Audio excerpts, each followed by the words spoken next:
90 সাল থেকে 32 বছর কোনো কিছু জিততে পারে নাই। তখন ব্রাজিল অনেকগুলো টুর্নামেন্ট তারা জিতেছে এবং তাদের খেলা দেখে খুব ঈর্ষা লাগতো যে আমার টিমটা যদি এভাবে খেলতো। ব্রাজিলের মতো দল ভালো যদি না খেলে ওয়ার্ল্ড কাপ জমে না। ফার্স্ট রাউন্ডে বাদ পড়লেও আর্জেন্টিনা সাপোর্ট করবো, চ্যাম্পিয়ন হলে আর্জেন্টিনা সাপোর্ট করবো, বাড়তি কোনো প্রত্যাশা নেই। Lily premium gold soap 24 carat gold ও মাল্টিভিটামিন সমৃদ্ধ, যা ডার্ক স্পট দূর করে বাড়িয়ে তোলে স্কিনের দীপ্তিময় উজ্জ্বলতা। না, আমি ব্রাজিল ফ্যান না, আমি আর্জেন্টিনা ফলো করি। বাট আমি ওই রকম ফ্যান না যে আমি আর্জেন্টিনা ফলো করি দেখে ব্রাজিল ভুয়া বলবো, চলে না বলবো, এরকম না। I admire good football. আমি যদিও আর্জেন্টিনার ফ্যান, বাট যেই টাইমটা আমি দেখেছি আর ব্রাজিলের যেই স্বর্ণযুগ, যেটা রোনাল্ডো, রোনাল্ডিনিও, রিভালডো, ওই সময় তাদের খেলা দেখে খুব ঈর্ষা হতো। কারণ আমার টিম, আমি যখন থেকে খেলা সাপোর্ট করি 90 সাল থেকে 32 বছর কোনো কিছু জিততে পারে নাই। তখন ব্রাজিল অনেকগুলো টুর্নামেন্ট তারা জিতেছে এবং তাদের খেলা দেখে খুব ঈর্ষা লাগতো যে আমার টিমটা যদি এভাবে খেলতো। বাট এই স্বপ্নটা 32 বছর পর পূরণ হয়েছে, যেটা গত ওয়ার্ল্ড কাপে আমরা দেখেছি।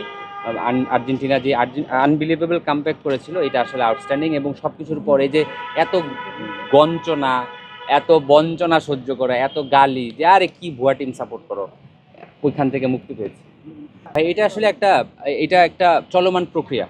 কারণ হয় কি, আমরা যে আমলে খেলা দেখেছি, যে আমি ক্লাব ফুটবলে ম্যানচেস্টার ইউনাইটেড সাপোর্ট করি। গত 12-13 বছরে তারা কিছুই জেতে নাই।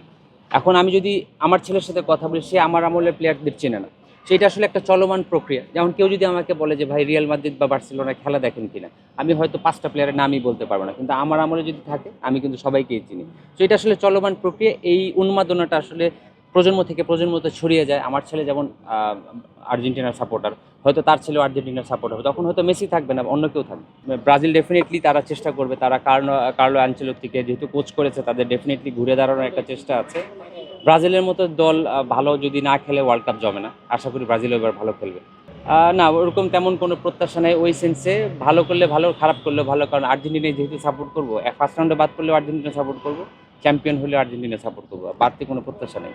না, আমরা তবে একটা জিনিস, যেটা আমাদের যখন আমি যখন ন্যাশনাল টিমে খেলতাম, তখন আমাদের শিবিরটা পুরো 2 ভাগে ভাগ ছিল।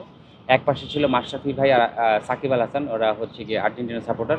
আরেক পাশে ছিল তামিম ইকবাল, ব্রাজিলের সাপোর্টার। ওদের মধ্যে ওই ওয়ার্ল্ড কাপের মৌসুমে যেই পরিমাণ মানে থাকে না যে ফাইট হইতো এই আর্জেন্টিনার ব্রাজিল নিয়ে, এটা আসলে ওই সময় যারা দেখে না তারা বলবে না। মানে আমরা যখন ওয়ার্ল্ড ম্যাপে ফুটবল খেলতাম, রীতিমতো মারামারি লেগে যাওয়ার মতো অবস্থা হতো। ওই দিনগুলো খুবই ভালো ছিল। এখনও যারা আছে তাদের মধ্যে ডেফিনেটলি আছে, বাট আমাদের সময়টা আমরা ওভাবে এনজয় করেছি।